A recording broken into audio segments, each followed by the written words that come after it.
rejoice and be glad in it, Lord God.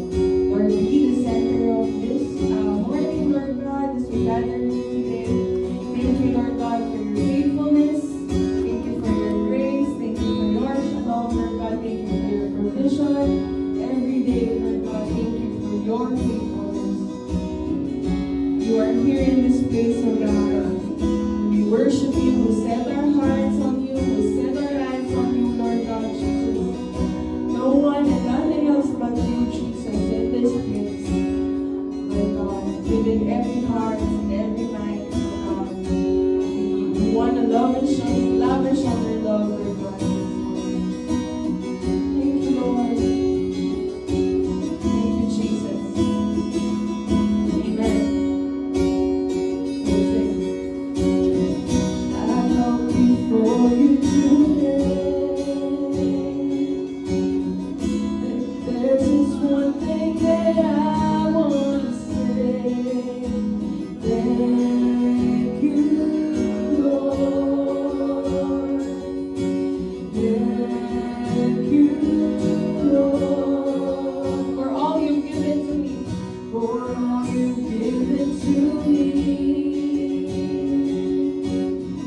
For all the blessings that I can see.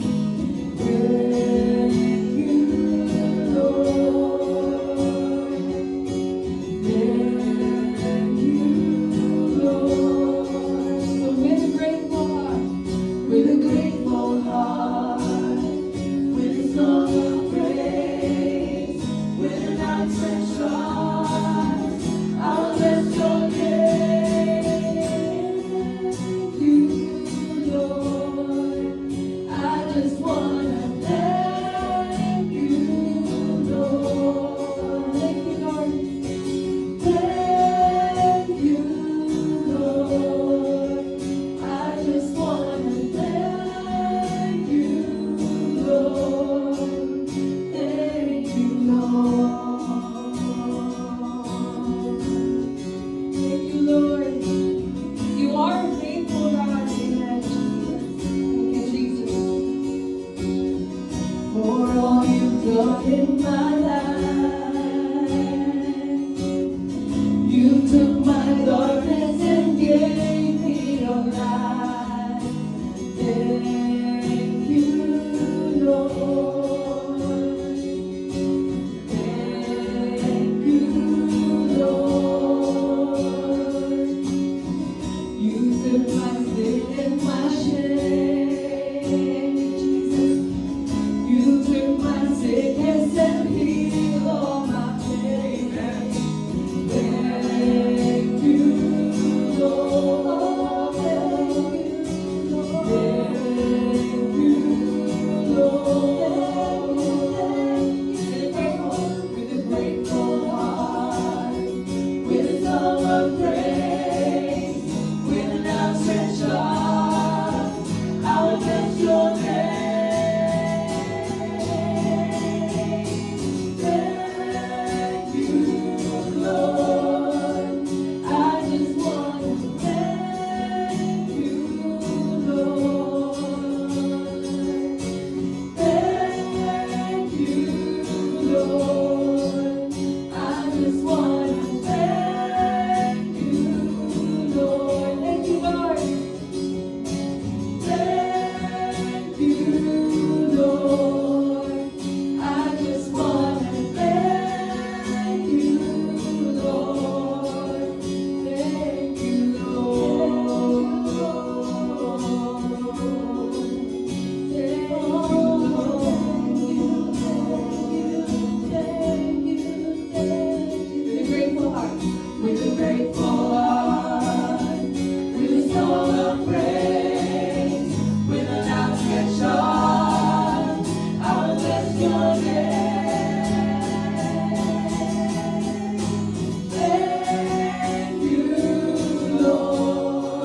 think about your love, oh Lord. We think about your goodness. We think about your faithfulness. We think about your grace, oh Lord. Your grace is in us, oh Jesus. Your grace is in us, oh Lord. Think about His love. Think about His goodness. Think about His grace that's brought us through. For as high as the heavens above, great is the measure of my Father's love. Great is the measure of my Father's love. Think about His love. Think about His goodness. Amen. Think about His grace that's brought us through. Thank you, Lord. For as high as the heavens above, great is the measure of my Father's love. Great is the measure of my Father's love. How could I forget His love? How could I forget His mercy? He satisfies. He satisfies. Oh, thank you, Jesus. He satisfies my desire. Great is the measure of my Father's love. Great is the measure of my Father's love. Think about His love. Think about His love. Think about His goodness. Think about His grace that's brought us through. For as high as the heavens above, great is the measure of my Father's love. Great is the measure of my Father's love. Think about His love. Think about His love. Think about His goodness. Think about His grace that's brought us through. Oh yes, Lord. For as high as the heavens above, so great is the measure of our Father's love. Oh yes, great is the measure of our Father's love. Great is the measure. Great is the measure of our Father's love. Great is the measure. Great is the measure of our Father's love. Let's receive it. Receive it. Great is the measure of our Father's love. His perfect love. His perfect love. Great is the measure of our Father's love. His unconditional love. Great is the measure of our Father's love. Great is the measure of our Father's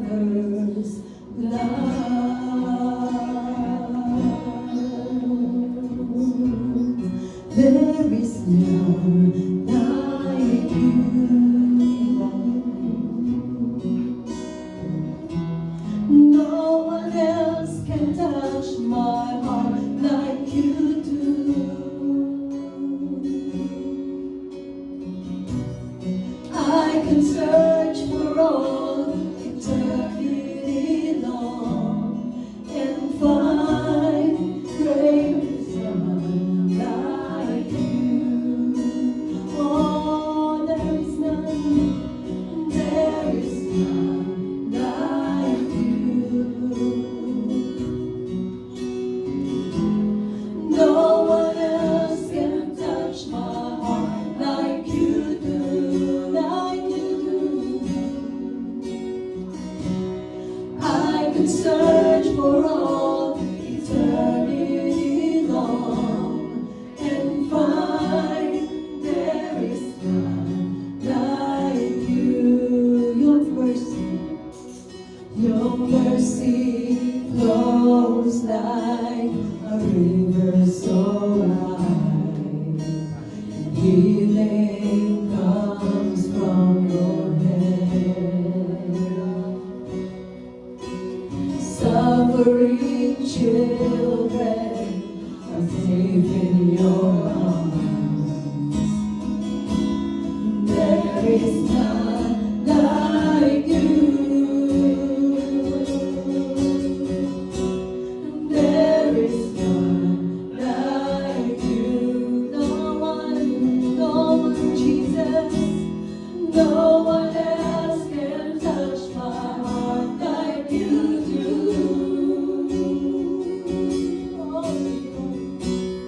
I can search for eternity long and find there is none like you. I can search for all. I can search for all eternity long and find there is none like you. I can search and I can search for all eternity long and find there is none like you.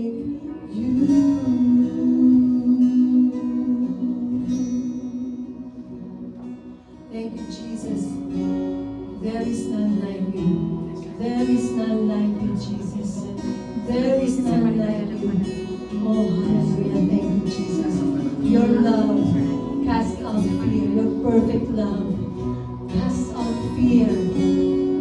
Cast out fear, oh God. Thank you, Jesus. In your love, we depend in your love, oh Lord Jesus. In your love, there is healing. In your love, there is peace. In your love, there is prosperity.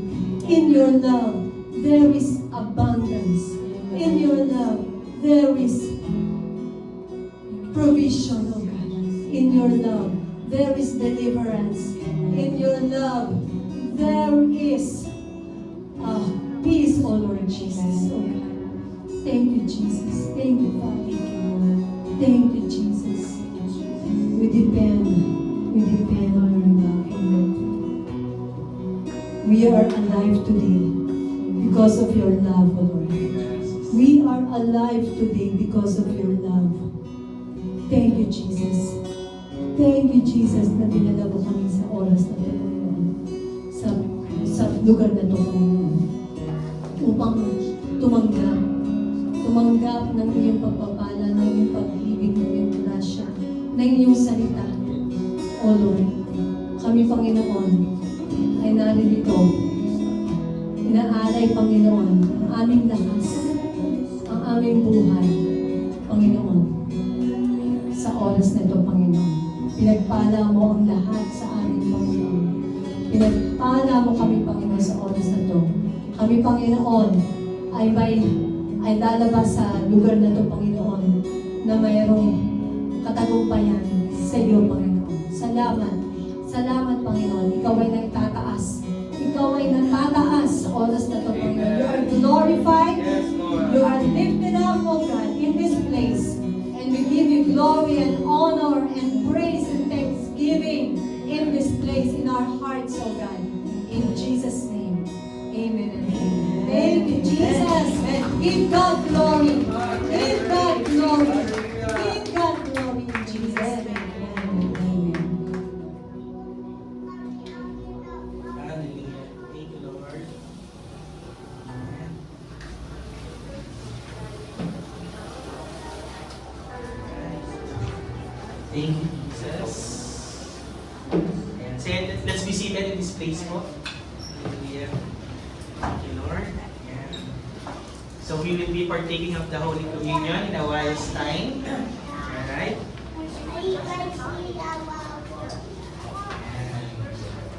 I-distribute po natin yung Holy Communion elements. Wait lang po while we do that. Do you love our worship today, this morning? Ang ganda, I sense that kanina during worship that there's this just spirit of thanksgiving. No? That the spirit of thanksgiving is here today.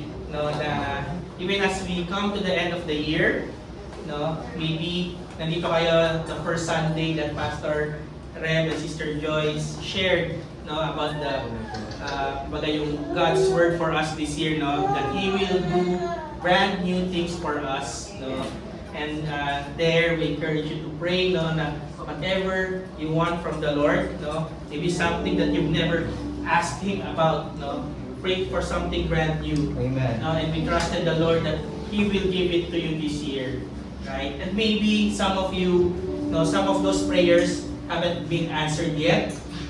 Amen. No, some of us maybe the answer, at the start of the year already happened.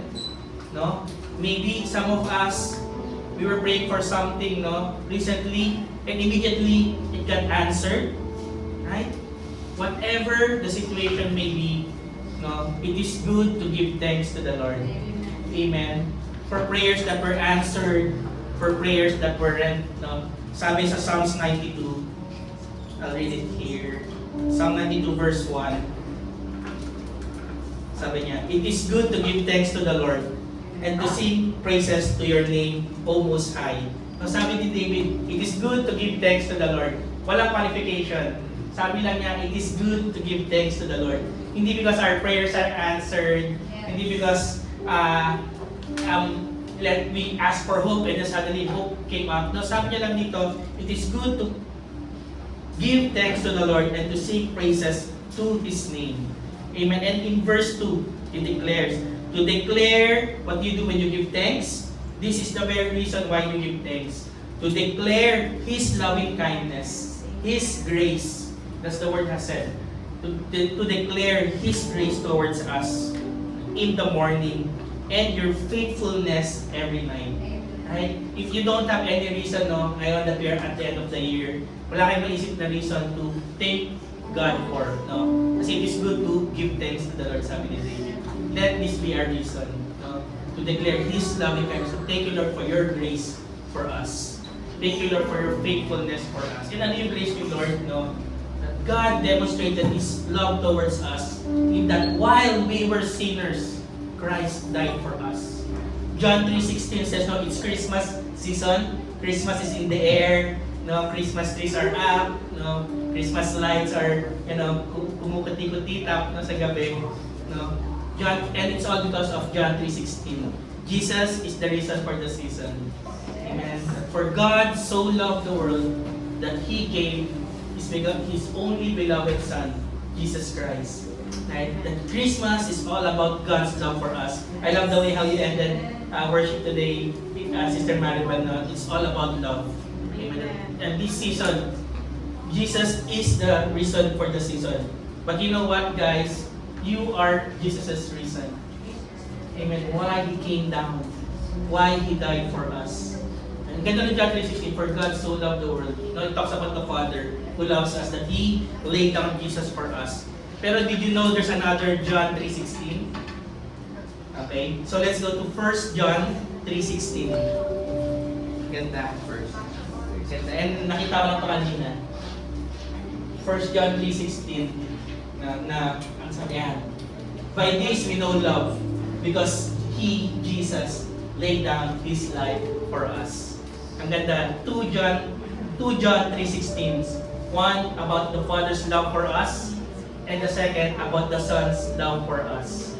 Ang ganda, no? And I love it how the Bible all comes together. No?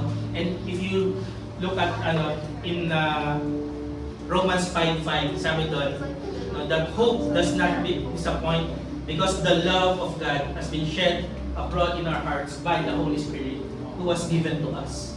No? So the Father, the Son, and even the Holy Spirit, it's all about God's love for us. Amen. It takes theologians to complicate the Bible. Right? But the Bible, from cover to cover, it's all about Jesus, it's all about God loving us. No? Even in the Old Testament, Jesus showed us how to read the Bible. No? Beginning from Moses and to the prophets and to the Psalms, He expounded to them concerning Himself. And Jesus is all about you and me today. Amen. Now, when I shared last Sunday, that Jesus, His heart was to serve us when He was walking earth. No, and when John saw Jesus, the risen Christ in heaven, He was wearing an apron, the garb of a servant. So today, Jesus is serving us in heaven. And then if you heard Pastor Bob shared, that that when Jesus returns, when we sit at the marriage supper of the Lamb, and I shared this verse, that when the Master comes down and He sees His servant, that Jesus will continue to serve us when He returns. And kasi He loves us. Amen. That's why when He walked the earth, sabi doon sa Luke 9, sabi doon that when His time to be risen up came, when it was His time to die, sabi doon in Luke 9 verse 51, I think. Let me just go to that verse. Yeah, Luke 9:51. Now it came to pass when the time had come for Jesus to be received up. So for the time for Jesus to die, then He steadfastly set His face to go to Jerusalem. And what will happen in Jerusalem? He will be captured in the Garden of Gethsemane. And then in the presence of the Romans, He will be whipped until His whole body was wounded, for us. And then, of course, we know that at the cross, Jesus would die for us. So when it was His time to die, He set His mission to finish the work. Amen? He set His mission to die for us because He loved us. Amen? And that's our reason to give thanks today. Not just because of prayers that are answered, but it's good to give thanks. Yes. Right? Not because we ask for something, and it is good to give thanks. With prayer, with thanksgiving and supplications, let your concerns be made known to God. Amen? Kung ano man yung need nyo, thank you, Lord, that you provide all of our needs. Amen? But today, during this time, right, let's just give thanks to Jesus because of His love for us. Amen? And because of how He demonstrated it for us. Amen? And that is what the Holy Communion is all about. Amen? To remind us that Jesus is faithful to us till the very end. Amen? Okay, let's take the bread in our hands. So thank you, Jesus.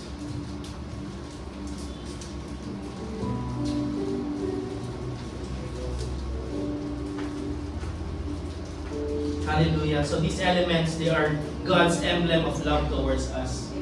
They are reminders of how much God loves us. Like I said, that till the very end, Jesus remained faithful to us while we were sinners. Amen. It might not make sense to you today. How can God bless me? Right? But it's all because of the cross. Amen. He was wounded for our transgressions. He was bruised for our sins, for our iniquities. And whatever punishment we deserve for all our mistakes, it fell upon Jesus. Amen. And let me just end with this verse. So that's everything I shared is in Isaiah 53, the chapter about the suffering Messiah. Amen.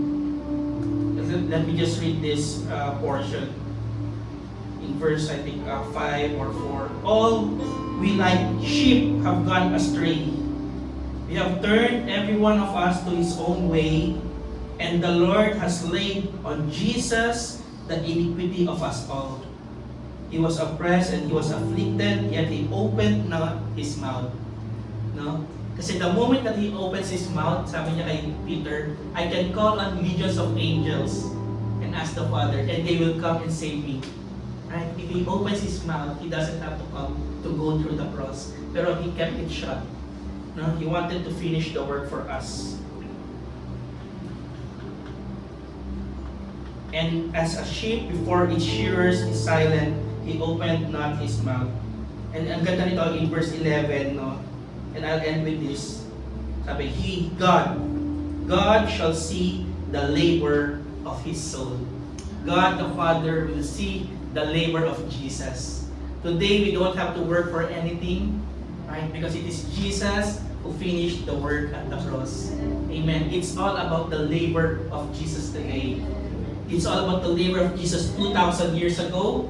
It's all about the labor that Jesus is doing in our lives today. And it's all about the labor that Jesus will do for us when He comes back. Amen. Amen. Don't you just love Him today? Amen. Let's hold the bread. Oh, Jesus, thank you. Thank you, Lord. Okay, let's pray together.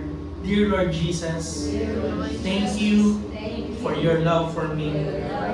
Thank you that you were faithful till the very end. You died in my place, Lord. By your stripes, I'm healed. From the crown of my head to the soles of my feet.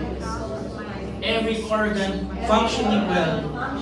Thank you, Lord. You heal my emotions. You redeem my thoughts from evil. You renew my strength like the eagles. My eyes shall not grow dim, nor my strength abated. With long life you will satisfy me and my loved ones. In Jesus' name, amen and amen. Let's partake of the bread.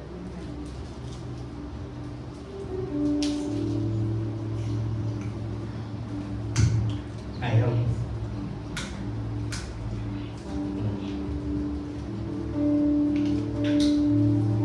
So David wrote, "What shall I render to the Lord for all these benefits that He has given me?" And sabi niya, I will take the cup of salvation and call on the name of the Lord. Amen. So what can we do?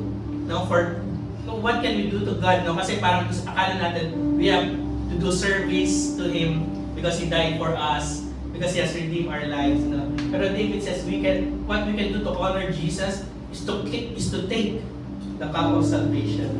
So today we're holding this, the cup of salvation. What area of your life needs saving today? Is it your health? Is it in your finances? Relationships? No? This is the cup of salvation.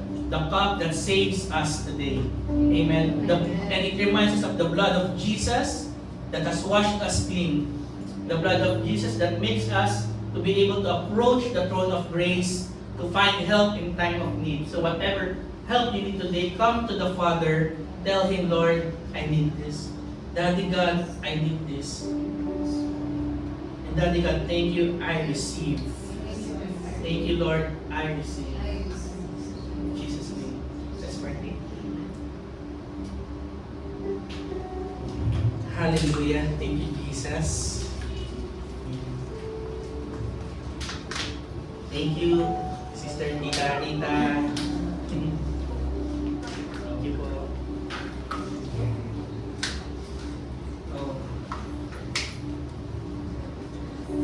So we'll continue in the spirit of worship and thanksgiving through our giving. Right?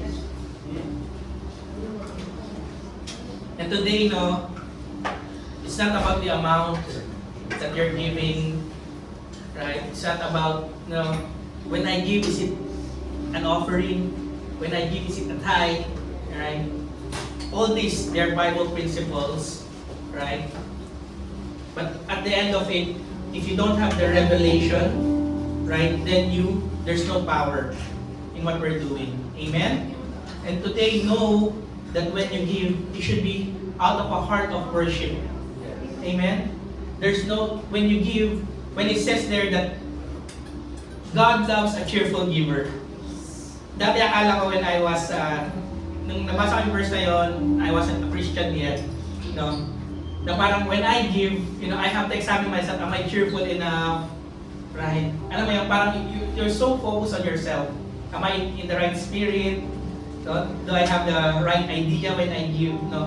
Pero when it says that God loves a cheerful giver, let it be, let it happen, kumbaga subconsciously. For us, it's all about receiving from Him. Receiving from Him, receiving from the Father. No, kagaya ni David, no? He let God serve him. No? Sabi ni David, out of your own have I given you. Sabi niya, out of all this that I have is from your hand. Amen. So today, as you give, no, let that be the posture that we have, no, that we are giving because He first blessed us. Amen. Let there be no sense of obligations. No, that whatever you're giving, just tell Him, no, Father, thank you that you love me. Lord, thank you that you're faithful till the very end. Amen. So, let me just pray for your giving today. Oh, dear Lord Jesus, thank you, Lord. Oh, we worship you, Lord, with our giving. Oh, Jesus, you are the first one who give to us. You laid down your life for us. No one could take it. And even one word from you, Lord, you didn't have to go through the cross. But you laid down your life for us, and that's how we know that you love us. So Lord, so we just declare that you have first place in our lives. We honor you in our lives. Lord Jesus, multiply back every seeds that's being sown here today. Multiply it back to them and their families. That the seeds that they sow will bear a bountiful harvest in this life.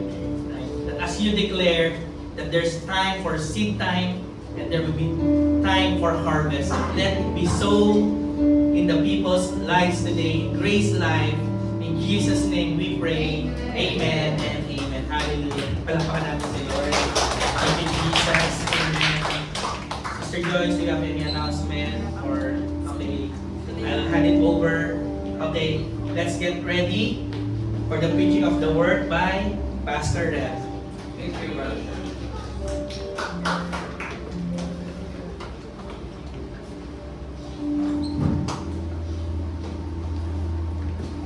May I request everyone to stand up, please? If you have your Bible with you, can you please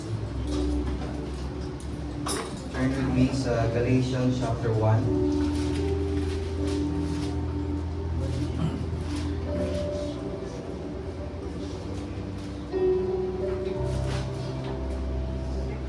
Verse 1, I'll read to you. Paul, an apostle, not from men nor through men, but through Jesus Christ and God the Father, who raised him from the dead, and all the brethren who are with me. To the churches of Galatia, grace to you and peace from God the Father and our Lord Jesus Christ. Grace Life family, grace and peace to all of you. In the name of our Lord Jesus Christ. Verse 4, who gave himself for our sins, that he might deliver us from this present evil age, according to the will of our God and Father, to whom be glory forever and ever. Amen. Heavenly Father,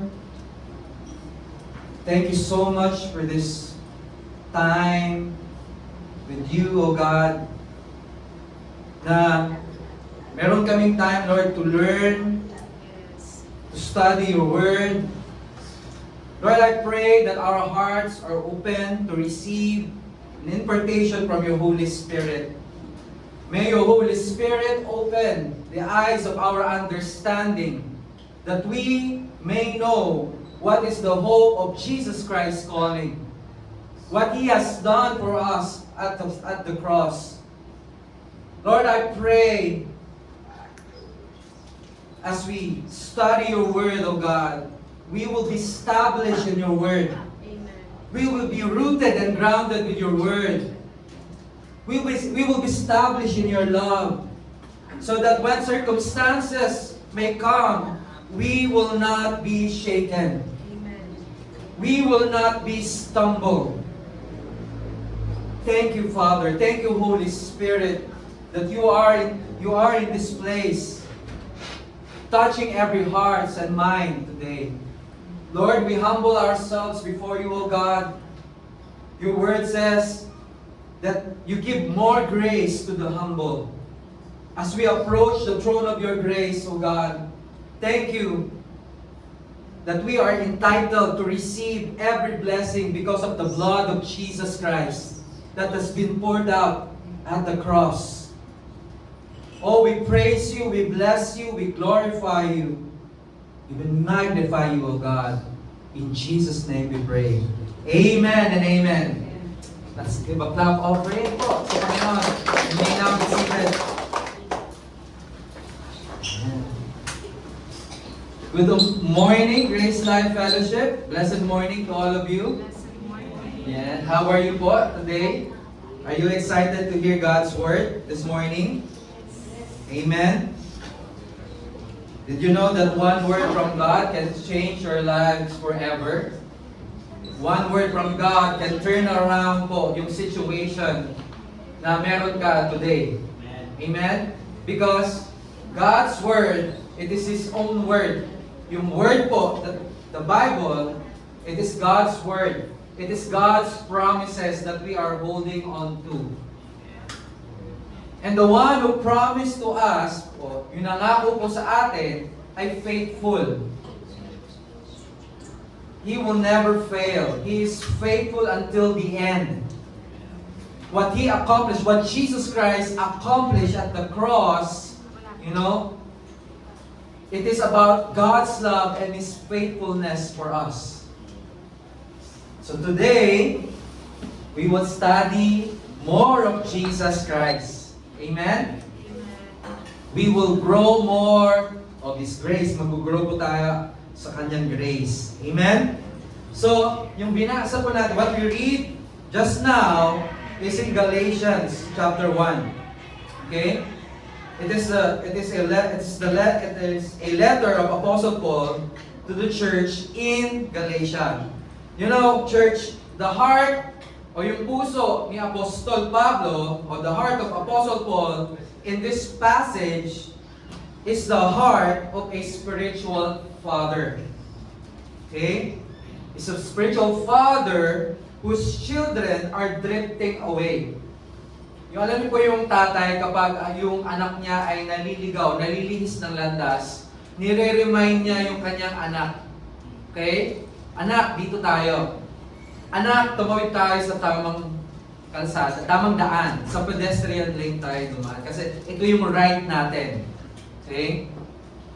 So kapag ang bata po ay nalilihis ng landas, merong father. Okay? Na naggagabay sa atin. Okay?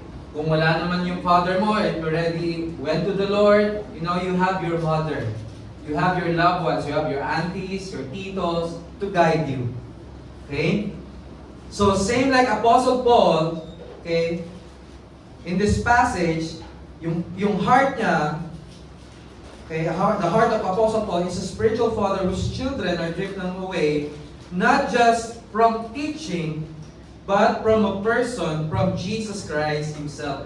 Makikita po natin later on, okay, bakit ni-remind ni Apostle Paul yung mga Christian sa church in Galatia. And yung church in Galatia, yung mga Christians sa church in Galatia, they call themselves Galatians. Okay? Can you say Galatians? Yeah. So, malalaman po natin bakit ni-remind ni Apostle Paul yung mga Christians doon sa church in Galatia. Kasi po, okay, yung mga Christians, they are drifting away from a teaching. But not just from a teaching, but from a person of Jesus Christ Himself. This is very important po, no? Na huwag tayong madrift away ng mga teachings, okay, na somehow, some way na it tickles our ears, okay, and we think that it is a right doctrine. It is a right teaching. Huwag po tayong magpadala doon sa mga message na iyon. Okay? Instead, let us search the Scripture for ourselves. Let us study the Word of God. That's why we have leaders, we have pastors. If pag hindi nyo po naiintindihan yung Word, you can go to them and inquire. Okay? Sa mga youth and young adults natin, you can go to Kuya Carlo, Ate Aiza. Pag meron kayo na hindi naintindihan sa Word ni God, go to them. Okay? They will help you, they will explain to you concerning the Word of God. Right? So the Galatians had begun their journey with joy. So yung Christians sa Galatia, okay, nag-upisa sila dun sa journey nila, sa pananampalataya nila sa Panginoon na mayroong kagalakan, na mayroong freedom, may kapayapaan, may kapahingahan. Can we say kapahingahan? Ayan. And yet, so soon, something pulled them back. Something pulled them back into striving. May isang bagay na nag-pull sa kanila na bumalik sila doon sa striving. Okay? Alam niyo po, kung matagal na kayo ma-attend, okay, if you consider Grace Life Fellowship as your home church, your God being planted you here in this church, alam niyo po na we are strongly preaching the grace of God and the finished work of Jesus Christ. Okay? Jesus Christ lang, wala nang iba. Wala nang works, wala na yung natin, pagpapagal sa buhay, wala nang striving, but Jesus Christ finished work lang. Yung tinapos na gawa ni Jesucristo sa krus ng Kalbaryo. Okay? Something pulled them back into striving, trying, working, and earning. So, it pulled them back. Something na nagpo-pull sa kanila, yung striving, yung trying, and yung working. Okay? And earning. It sounds like religion. Ganun po yung religion. Alright? If you want to receive blessing from God, okay, kailangan mo siyang pagpaguran or earn. Okay? You have to earn it by working. By ipakita mo na karapat-dapat ka. That you are acceptable para sa blessings niya. That's what religion tells us or teaches us. You're not enough. You cannot approach God's presence without your good works. Show me your good works so that God can bless you.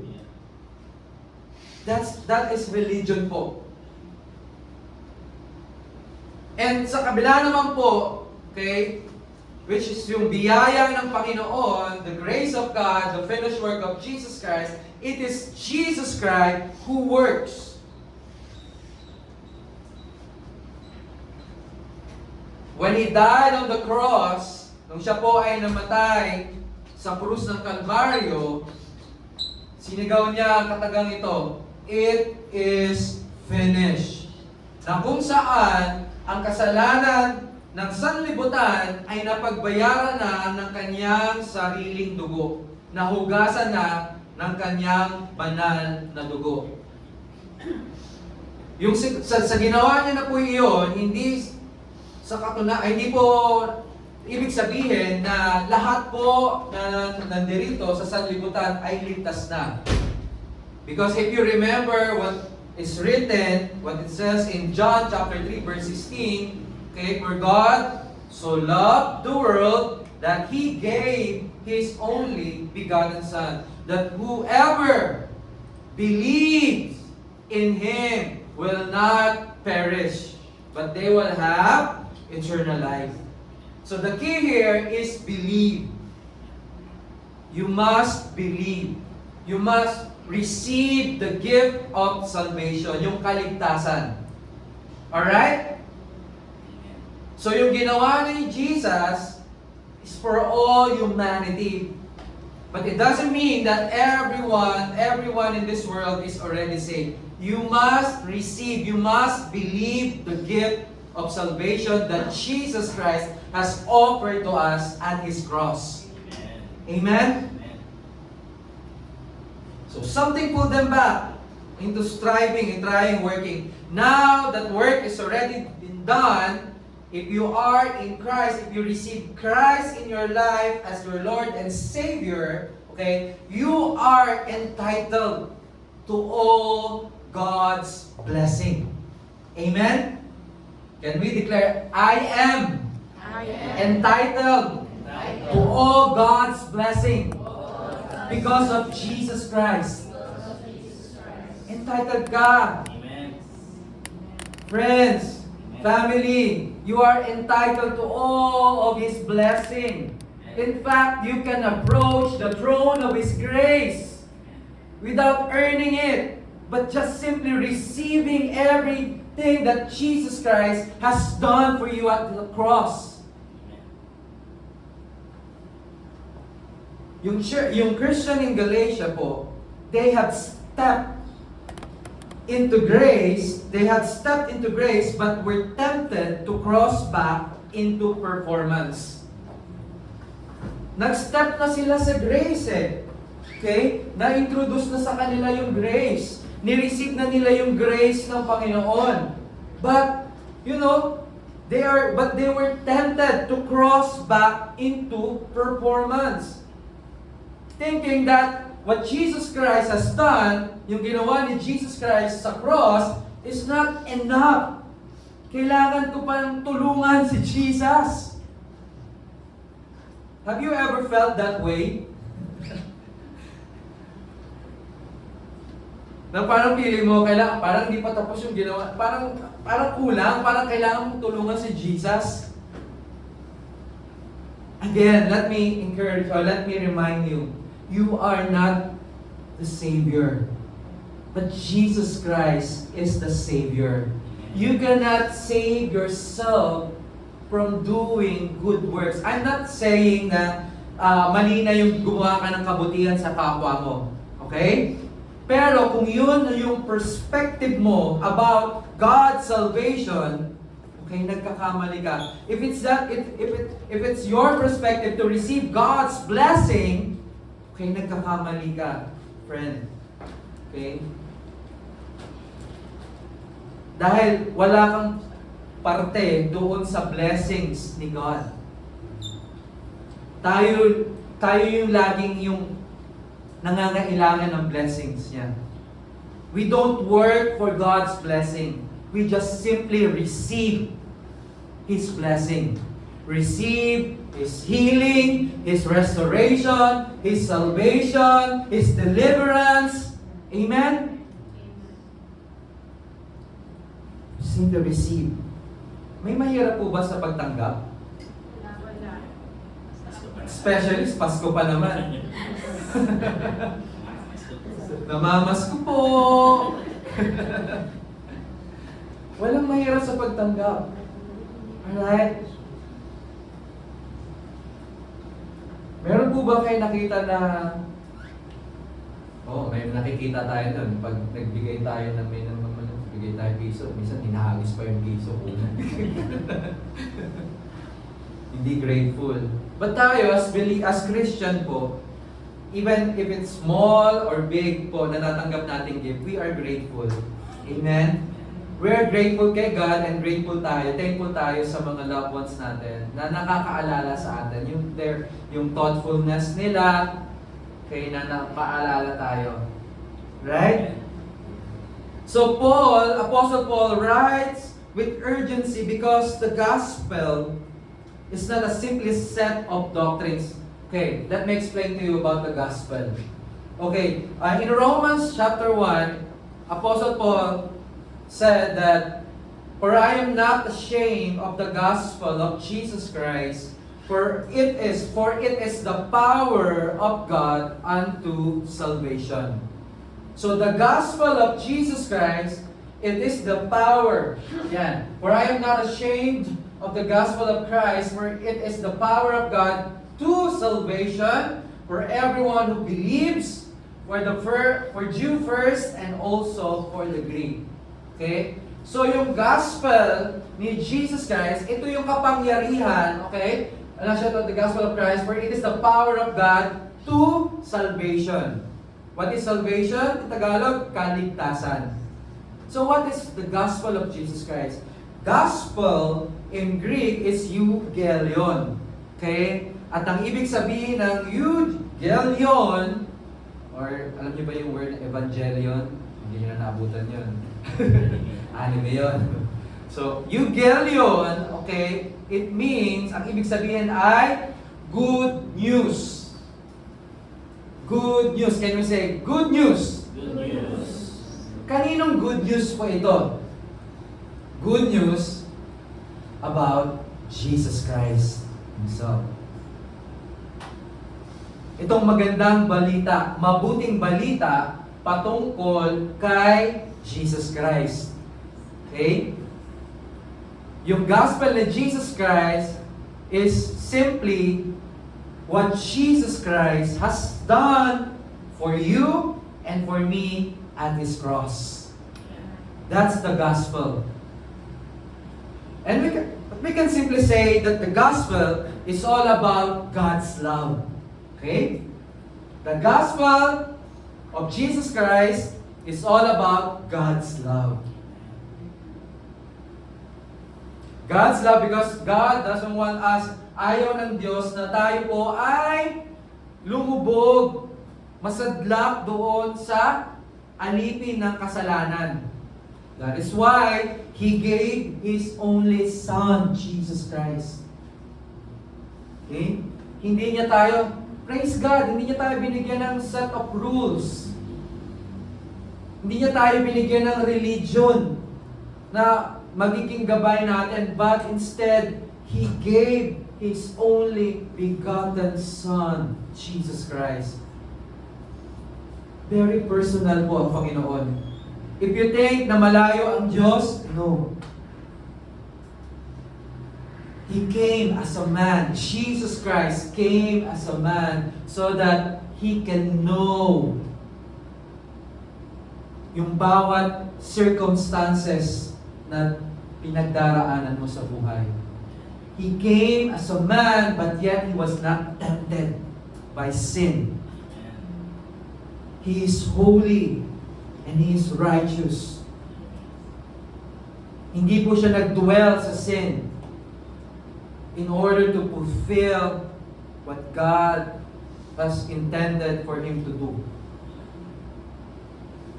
So the gospel is the good news of the finished work of Jesus Christ. And when you turn away from grace, kapag ikaw ay tumalikod sa biyaya ng Diyos, you are turned away from the very one who called you.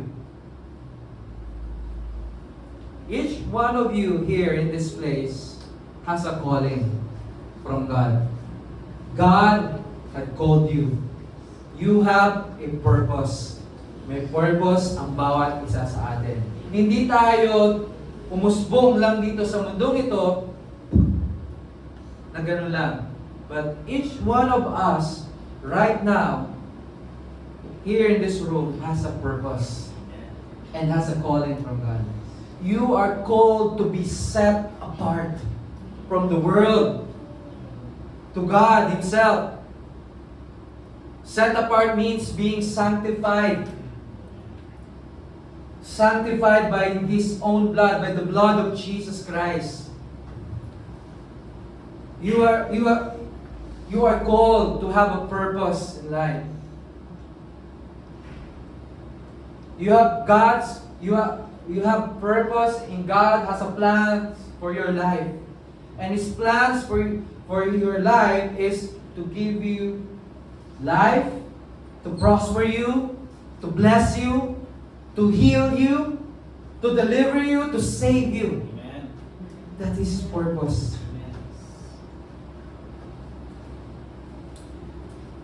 But yet many believers today still battle the same thing.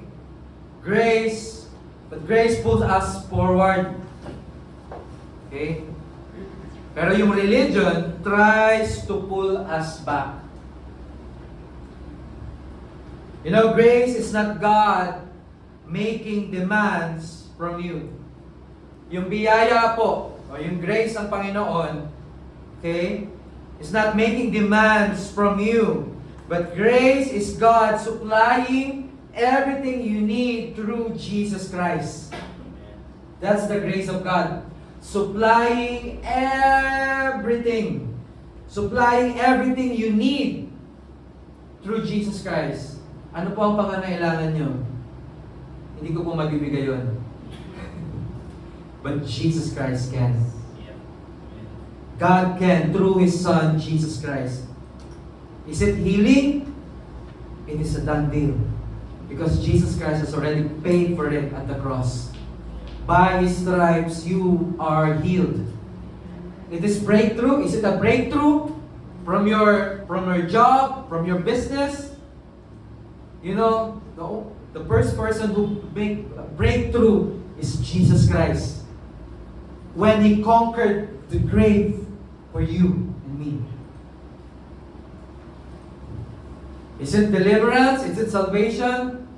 You can all, everything that I mentioned can be found in the person of Jesus Christ.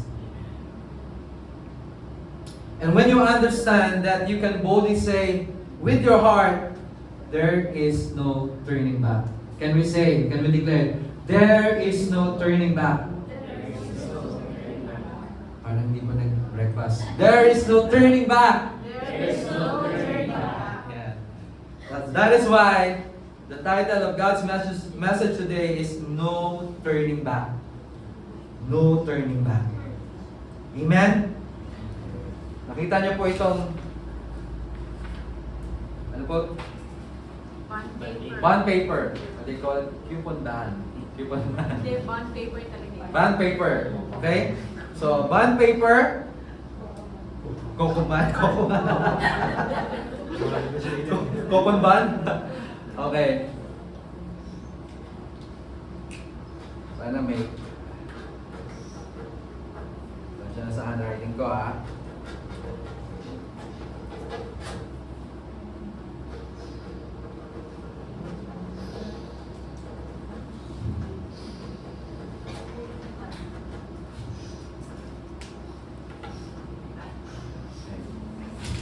So ano po nakita nyo? Grace on the other side, and then works and performance. So works and performance. So grace in the other side, works in the performance. And works naman po and performance on the other side. This is the very struggle of the Galatians. Okay, ito po yung struggle ng Galatians. Do I rest in what Jesus Christ has done, grace? Okay? Or do I rely on what I can do? Ito yung struggle ng Galatians. Okay? Torn between two lovers, feeling like a fool. Alam niyo po yan? Mga kabataan. Tanda ako na. Yan mga... Yung mga tatay ninyo pag Sunday's best, diba? Pag binubuksan yung radio, yan ang mga... So they're turn between two lovers. Okay? Okay, ito yung struggle nila ng Galatians. Do I rest in what Jesus Christ has done? Or do I rely on what I can do? Okay, let me show you something. Sana ano pa ako, mag-work ito at marunong pa akong gumawa. No? Airplane ba yan? Nahulaan? Yes. It is an airplane. Sana lumipad siya, no? Pag hindi, nako, fail.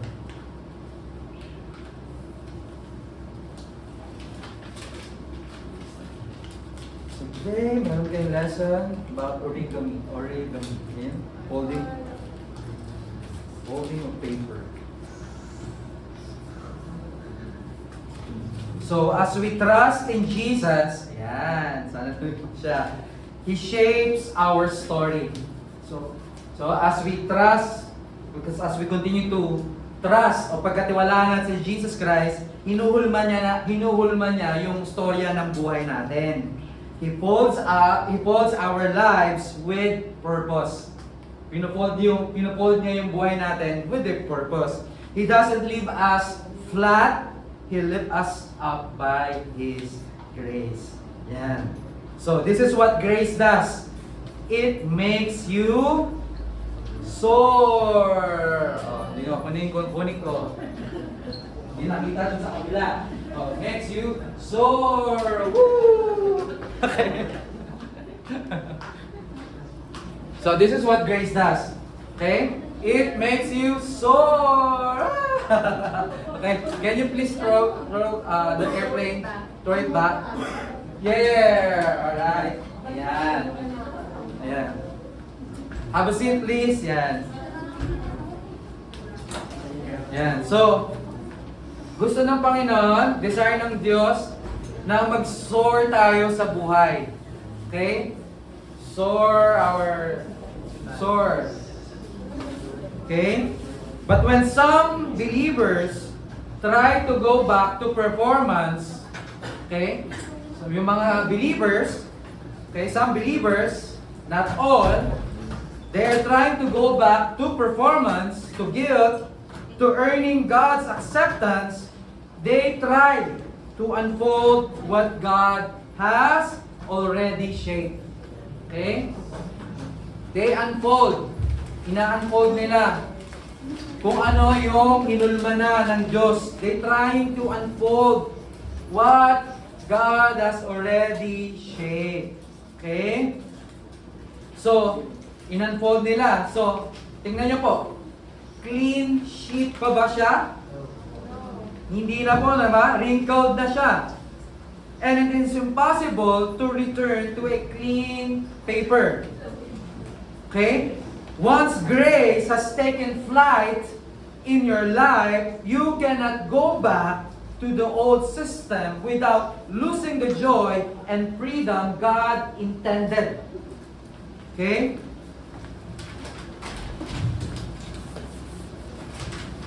Kahit na i-report pa natin to, i-report pa natin to ng ilang beses, hindi na ito babalik sa dati niyang anyo. Trying to go back never works. Grace gives life its true shape. There is no turning back. Can we say, there is no turning back? There is no turning back. Kaya hindi na tayo turn between two lovers. Either or grace ka or works or performance-based ka. Kasi nga, once you trust in Jesus Christ, okay, inulma niya yung buhay mo. Ni-reshape niya yung buhay mo, and God wants you to soar high. Okay, sa mga bagong dating, kanina po, gumawa ako ng eroplano. Okay, kaya nakita niyo po, may eroplano lumilipad. So, kala niyo po, may nag-start na yung party. Well, it's just an object lesson. Okay?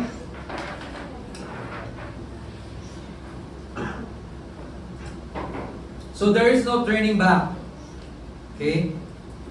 Verse 6 of Galatians chapter 1.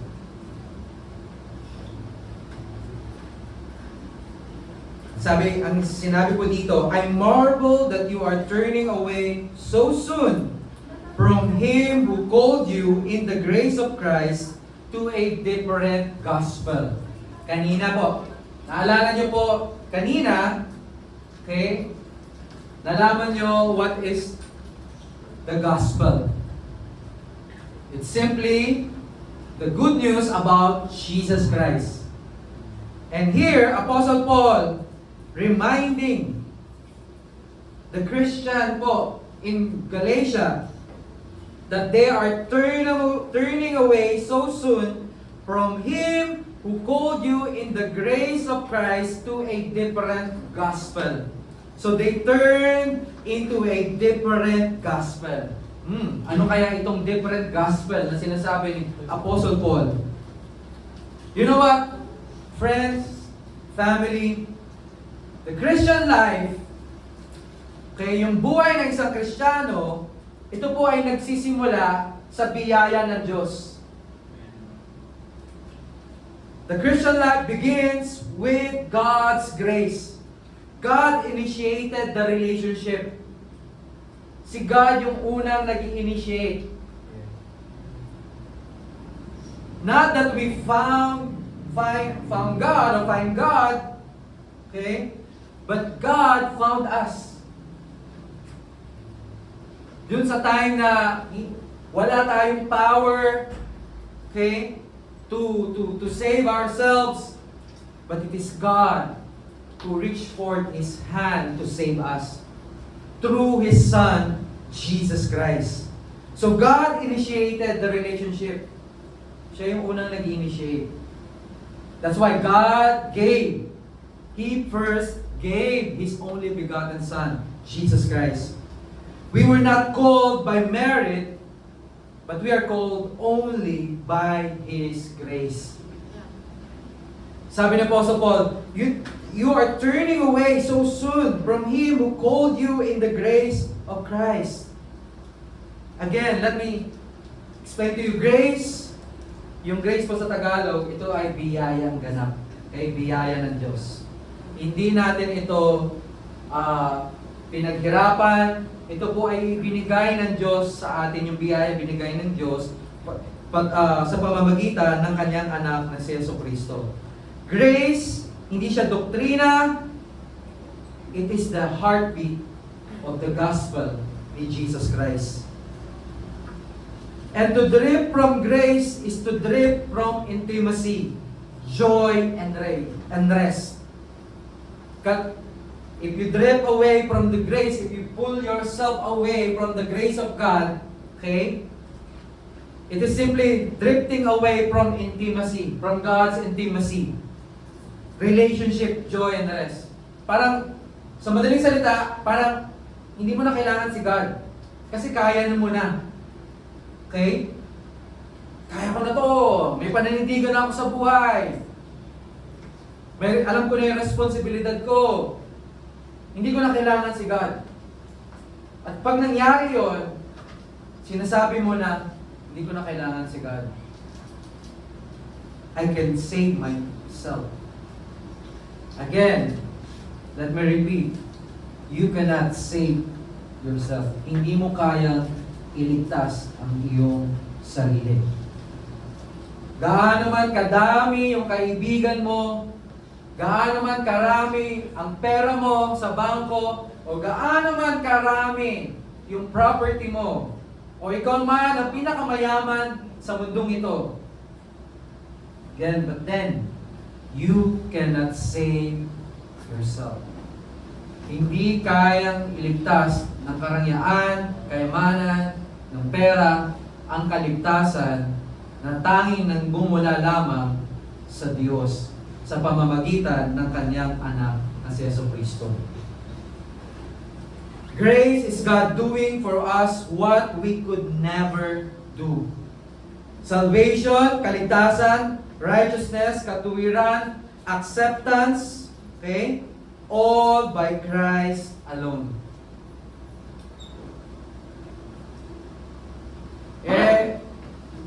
Kaya kung hindi ka accepted sa society, but alam mo naman yung estado mo, yung identity mo kay Jesus Christ, na ikaw ay accepted, even yung mga tao sa kapaligiran mo hindi ka accepted, o yung classmates mo, katrabaho mo hindi ka accepted, but alam mo yung word na ikaw ay accepted. Accepted ka kung sino ka man. Accepted ka ni God kung ano man yung ginawa mo, ano man yung kamalian mo, kahinaan mo. Accepted ka ni God. In fact, hindi ka inuhusgahan ng Diyos. But instead, sabi ko nga po, yung kamay ng Diyos ay laging handa na i-reach out ka. Hugutin ka dun sa kadiliman na yon, iahon ka doon sa putik na kinasasadlakan mo. Tagalog, lalim. When you see Jesus, kapag nakita mo si Jesucristo at Kanyang biyaya, ang pananampalataya ay pusang lalabas po yan sa puso mo. Faith rises effortlessly. Kung tinuturo ng religion, kailangan mo kailangan mo gawin itong mga bagay ito, itong mga steps na to, okay? Para pagpalain ka ng Diyos. Kung ang religion, tinuturo sa iyo ito, okay? But sa biyaya ng Panginoon, kailangan mo lang maniwala, manampalataya, tanggapin. Amen? Hallelujah. Verse 7 of Galatians, which is not another, but there are some who trouble you and want to pervert the gospel of Christ. So merong nag-pervert or may nag-twist, okay? May maling doktrina na pumasok sa church ng Galatia na trying to pervert yung gospel na alam nila, na tinanggap nila. Okay? Something trying to twist it.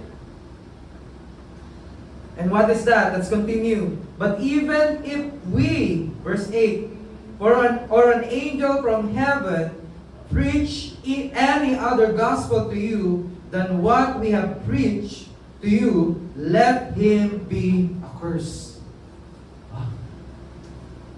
Let him be accursed. Sumpain. Kung meron man nagpipreach ng ibang gospel other than the gospel of Jesus Christ. Grabe yung word ni Apostle Paul, no? Sumpain. Let him be accursed. But even if we are an angel from heaven, sabi ni Apostle Paul, even angel na galing sa kalangitan na nag-preach ng ibang gospel, sumpain yung anghel na yon. Yung angel po, in Greek is angelos, means messenger. Sumpain. As we have said before, verse 9, so now I say again, if anyone preaches any other gospel to you than what you have received, let him be accursed. Double curse. Verse 7, verse 8 and verse 9. Dalawang beses kinurse.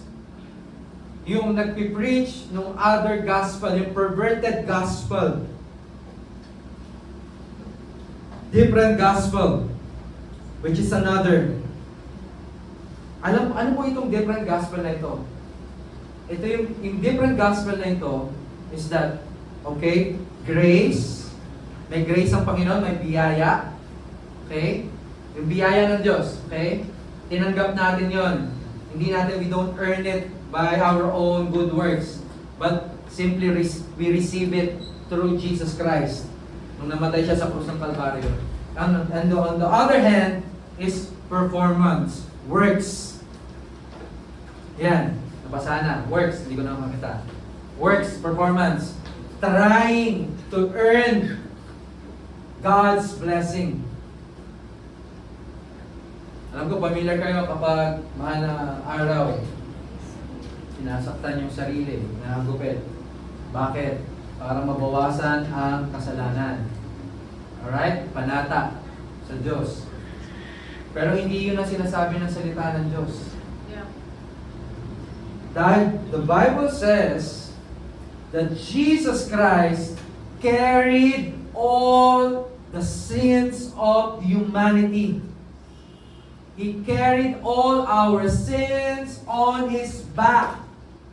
Jesus Christ. So, hindi kayang paguhin o pagbayaran ng mga ginagawa natin o bawasan yung mga kasalanan na kailangan pagbayaran sa pamamagitan ng ating mga ginagawa.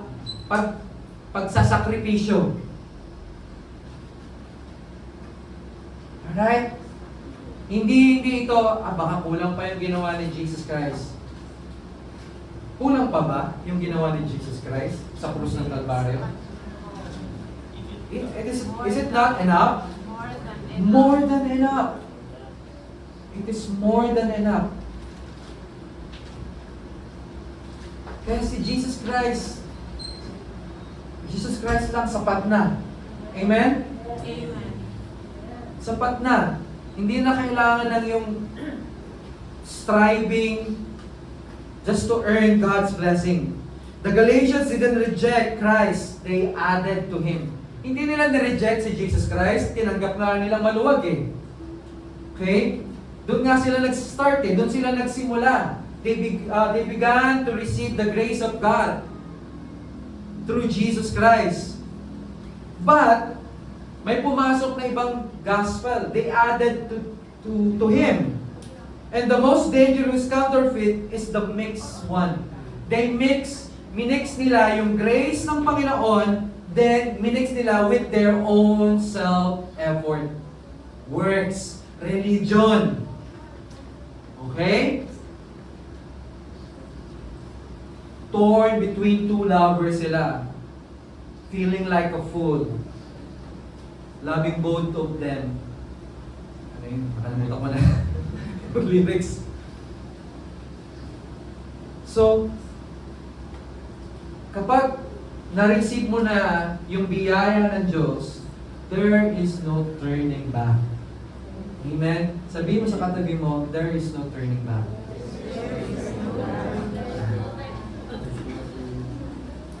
What is the different gospel na sinasabi ni Apostle Paul? Yung different gospel po na minention ni Apostle Paul dito is Jesus, okay, plus your effort. Jesus plus your muscle equals acceptance. Jesus plus your performance equals acceptance. Bringing law, works, and performance back into the Christian life. Alam niyo po, hindi natin kayang mamuhay na namumuhay tayo sa biyaya ng Diyos and at the same time, namumuhay po tayo na may pagpapagal, striving. Minimix natin yung striving, minimix natin yung ating self o our own self-effort, our own strength doon sa grace ng Panginoon. We cannot do that. We just simply believe and receive His grace. That's why there is no turning back. At wala pong grow, wala pong hindi ka uunlad, kumbaga, sa iyong pananampalataya, sa iyong walk with the Lord. Kapag ikaw ay torn between two lovers. Grace ako today, tomorrow, works ako, performance. Grace ako on Monday, and then Tuesday, balik ako sa performance work. Kailan? Yung buhay mo, kapag nangyari po yun sa iyong buhay, yung buhay mo is like a roller coaster. But God doesn't want us to live in that crazy life. Yung roller coaster, on a Sunday, sobrang high ka in the spirit, but on Monday, lagapa ka. And then babalik ka ulit the next Sunday, gumagapang ka na, papasok ng door. Ano nangyari sa'yo, kapatid? Kailangan ko ba ng grace ng Panginoon? And then what happened to you during the weekday? It's all about me. Wag ganon. Alam natin, meron tayong friendly bee na always bida. Yan yung favorite ni Gigi.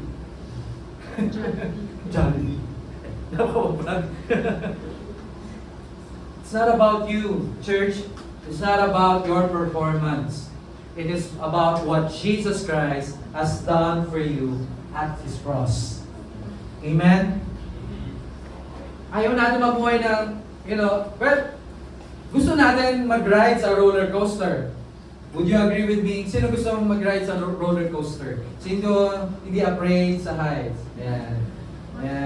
So, yan, diba? Gusto natin mag-ride sa roller coaster. Ayan.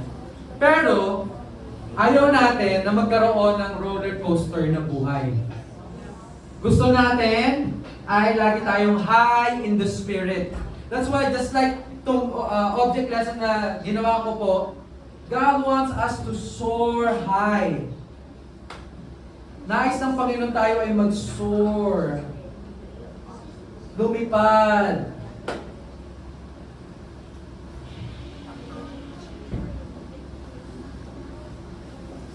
So, if you are mixing grace and your own performance, it's like moving the focus from Christ's finished work to our unfinished efforts. Sabi ng Apostle Paul, even an angel preaches another gospel, let him be accursed. Sumpain. Sabi pa nga sa isang translation, sino ba kumulam sa inyo? Mga taga-Galatia, sabi ni Apostle Paul sa isang translation, sino kumulam sa inyo? Let him be accursed. Nagano si Apostle Paul, double curse to those who preach other gospel. And we don't want to mix yung grace ng Panginoon and then yung our own performances. Kasi, sumpa, double curse. Sino ayaw ng curse? Taas ang kamay. Ay, ayaw. Ay, gusto? Tumatas. Ayaw natin ng curse sa buhay. Right? That's why we don't mix grace with our own self-effort. When you mix grace with works, you lose the power of grace. Kapag minix mo ang grace with your own works, okay, you lose the power of grace. Verse 9. As we have said before, so now I say it again, preach as any other gospel to you than what you have received. The gospel you have received. What the Galatians received was pure grace. Pure grace po yung na-receive ng Galatian church. They began under grace, not law, not performance-based. Salvation is sustained by Christ's work, not ours. So yung kaligtasan po, na ginawad sa atin ng Diyos sa pamamagitan ng Kanyang anak na si Jesucristo, that's not based on our own works, but Christ's works. Amen? So paano po natin papanghawakan yung ginawa ni Jesucristo? How can we hold on to doon sa finished work ni Christ sa krus ng Kalbaryo? Don't sway by the teachings rooted in fear, guilt, or pressure. Allow the Holy Spirit to guard our hearts from voices that add conditions to God's unconditional love. We allow the Holy Spirit to guard our hearts and our mind.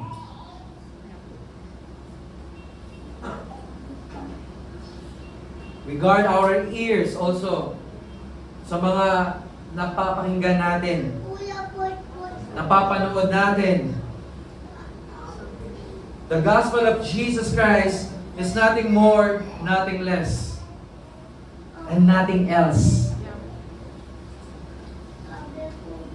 We keep Christ at the center of our lives. Keep the cross central. Keep grace central. Keep Christ central. Right believing leads to right living. That's what Pastor Joseph Prince says.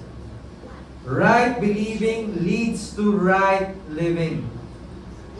Living for God, not for men.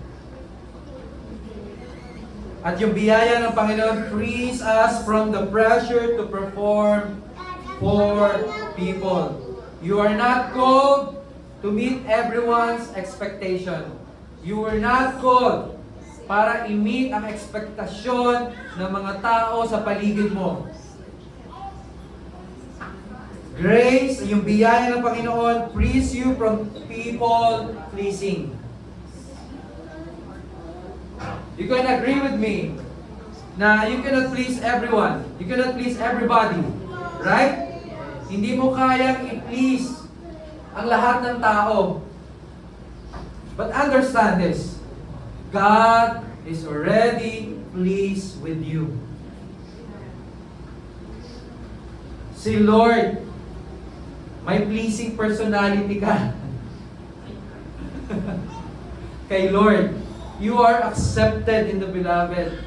If the society cannot accept you for being who you are, well, the good news is God has already accepted you through His Son, Jesus Christ.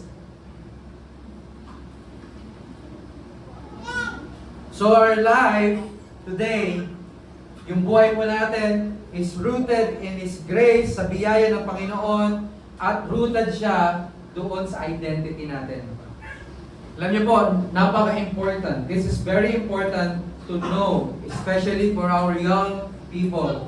Here, sa ating youth and young adults, with Brother Carlo, Sister Isa, Sister Abby, the rest of the leaders, we always encourage our young people to be established po. Ma-establish ang identity nila, who they are as a child of God.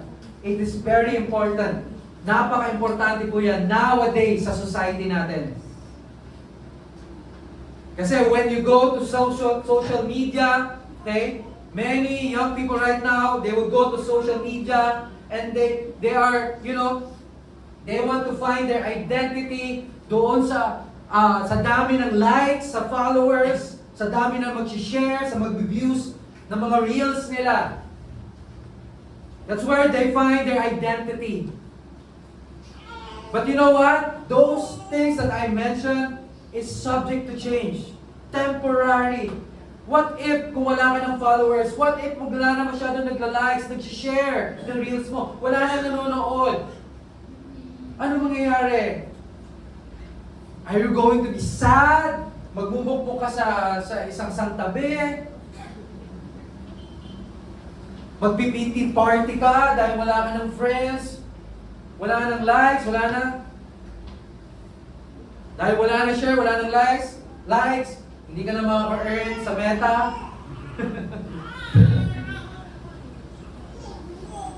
Right? But understand, our true identity can be found in the person of Jesus Christ. Your identity is rooted and grounded to what Jesus Christ has done for you at His cross. Amen? If you are established in that truth, hindi ka na magsisik to please people, to like you, to follow you. Because you already know and you are already established in your own identity as a child of God. Amen? Do you want to be established in your identity as a child of God? First, you have to know what Jesus Christ has done for you at the cross. You know what? God loves you so much. That's why God is the one who initiated. Siya yung unang sa relationship. Di ba? Meron minsan, sino yung una nag-i-initiate ng love niya, ng care niya, ng thoughtfulness niya sa isang relationship? Usually, man. Yung lalaki dapat. Okay? Alam niyo ni Kuya Yuri. It is always the man who initiated sa isang relationship. Being a man. Okay? That's what God does. He's the one who initiated. He's the one who demonstrated His first love for us by giving His only begotten Son, Jesus Christ. For God so loved the world that He gave His only begotten Son, that whosoever believe in Jesus Christ will not perish, but they will have eternal life. So once you are in Christ, you are established in Christ, there is no turning back. There is no turning back to fear, guilt, or condemnation.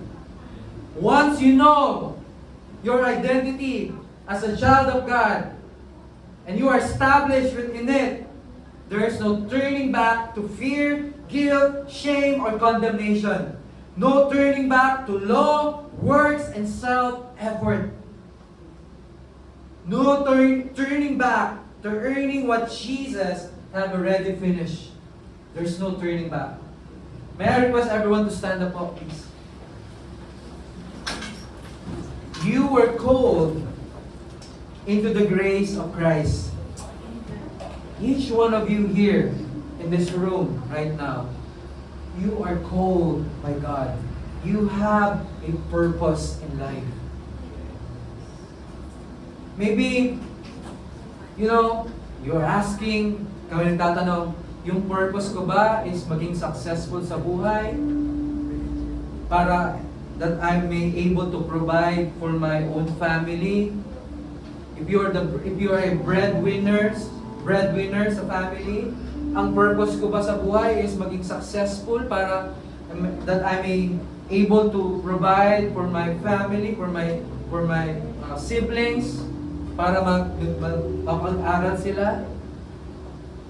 Is that what you think your purpose in life? Or if you are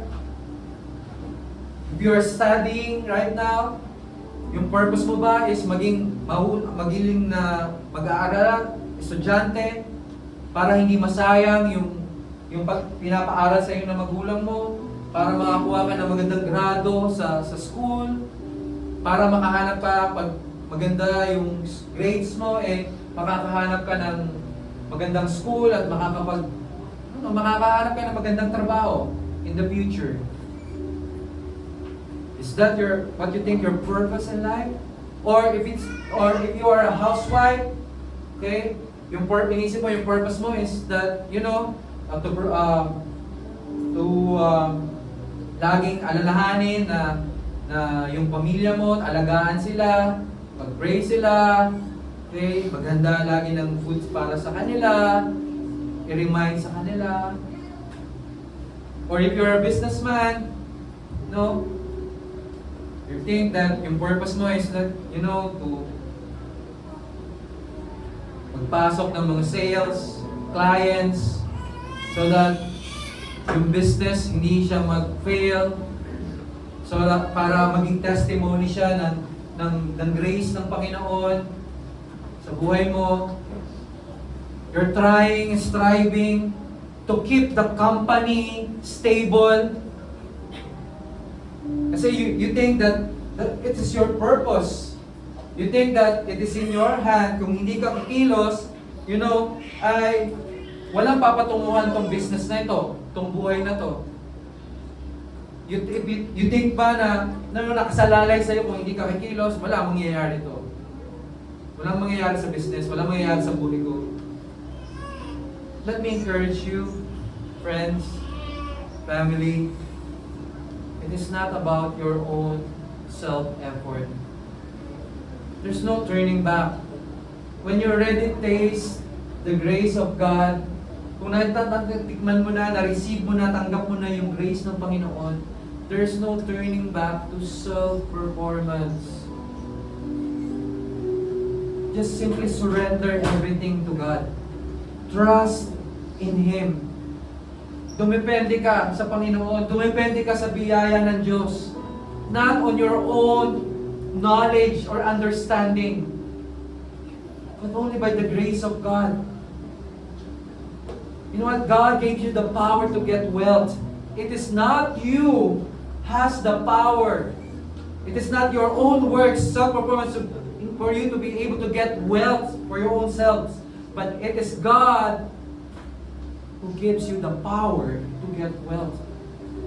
It is His grace. It is His love. It is His unconditional love for you. And God is calling you right now. Maybe you are in this place, feeling mo na malayo si God sa iyo. Feeling mo sa panahon na may mga problema ka, hinahanap mo si God. God, where are you? Saan ka, Lord? Hindi mo ba naalalaman yung pinagdadaanan ko, pinagdadaanan ng family ko, personal na buhay ko? Where are you?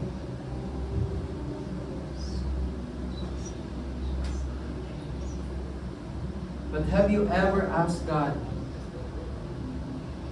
this, Lord, I need you.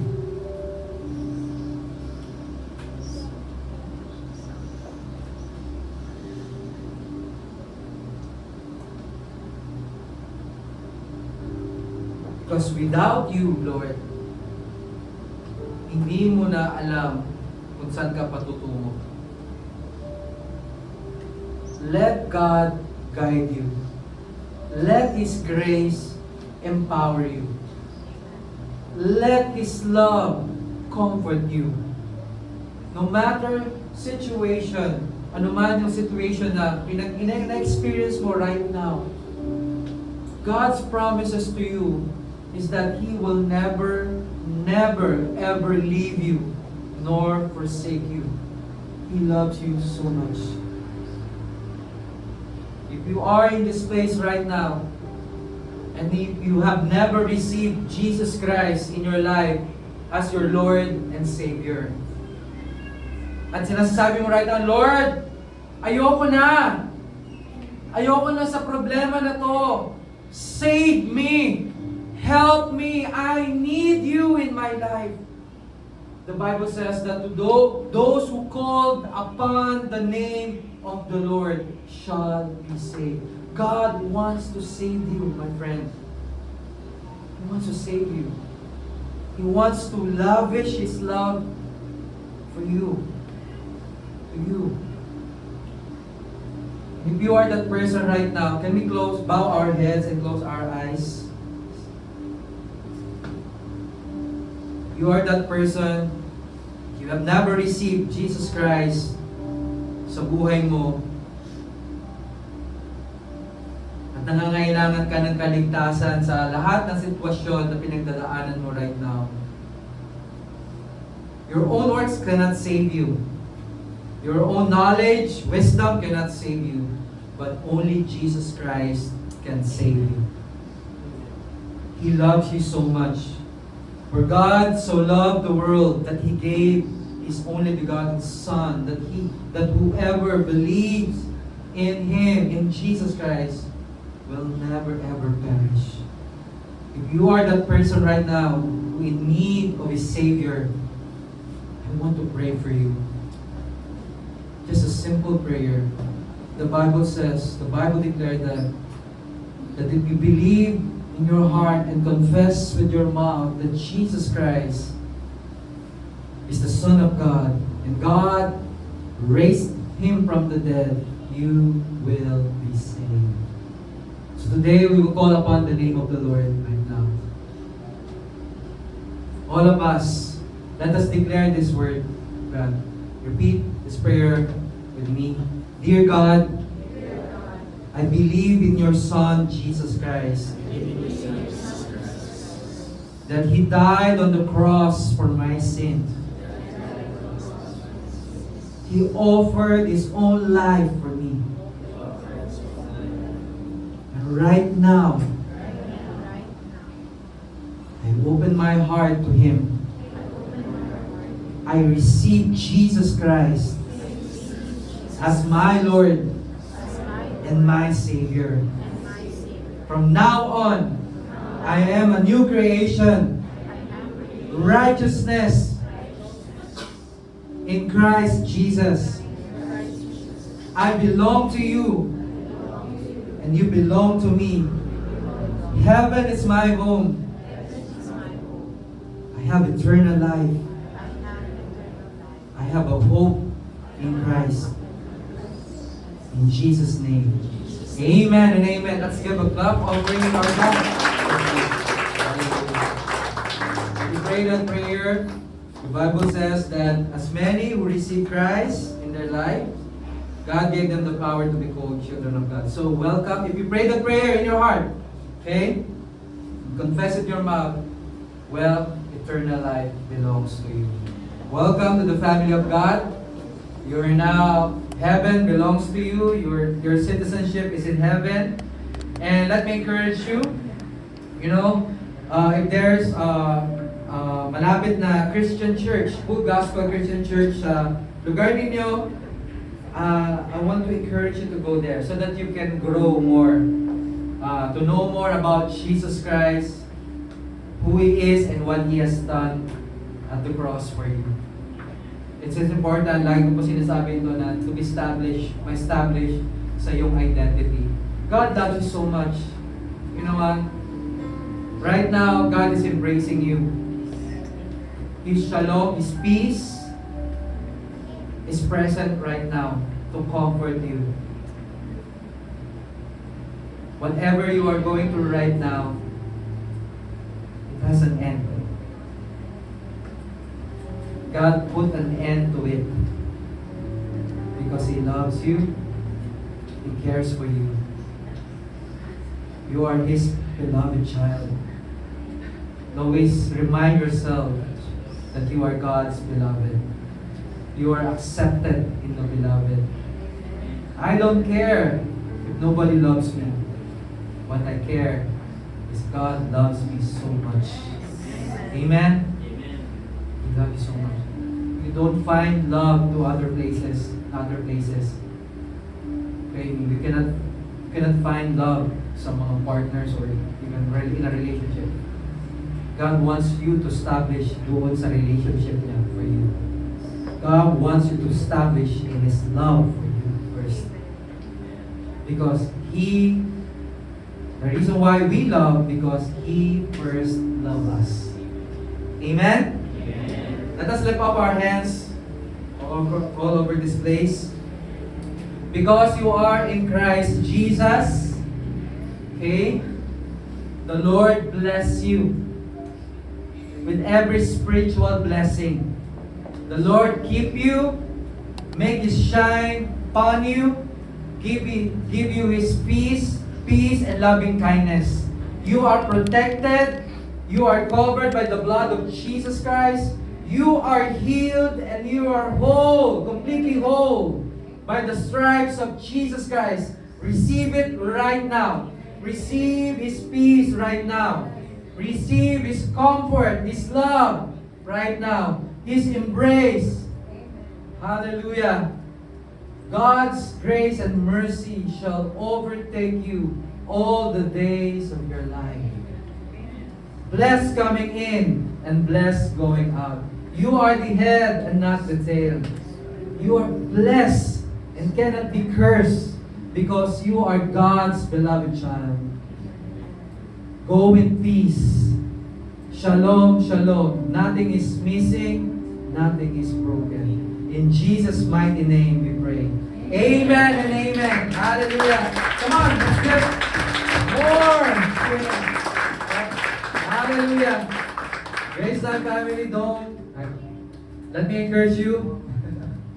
His grace is our life. See you again next Sunday. God bless you all.